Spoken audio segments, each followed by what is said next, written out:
ஏங்க சம்பளம் வாங்கிட்டு வந்துட்டீங்களா? இன்னும் 2 நாள் தரேன்னு இருக்காங்க. தலையை வலிக்குது, டீ போட்டு கூட. ஏங்க நான் என்ன சொல்லிட்டு இருக்கேன், நீங்க என்ன சொல்லிட்டு இருக்கீங்க? வீட்டு வாடகை கட்டணுங்க, கரண்ட் பில் நாளைக்கு தான் லாஸ்ட் தேதி, பிள்ளைங்களுக்கு ஸ்கூல் ஃபீஸ் கட்டணும், வீட்டுல மளிகை ஜாமான் எதுவுமே இல்ல, பால் பாக்கி கட்டணும். என்ன நினைச்சிட்டு இருக்கீங்க? எப்படியாவது இன்னும் 2 நாள்ல வாங்கிட்டு வந்து கொடுத்துட்றேன். குடிக்கிறது கொஞ்சம் தண்ணியாவது கூட. என்னங்க வீட்டுல இவ்வளவு பிரச்சனை ஓடுது, தண்ணி தண்ணின்னு இருக்கீங்க? என்னங்க குடிச்சு தொலைங்க.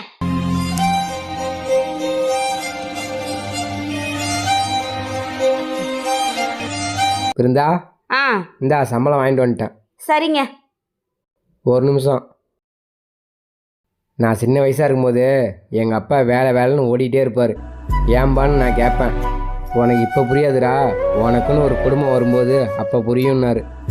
அதை நான் இப்போ புரிஞ்சுக்கிட்டேன். பணம் இருந்தால் தான் வெளியிலையும் மதிக்கிறாங்க, வீட்டுக்குள்ளே நீயும் மதிக்கிற.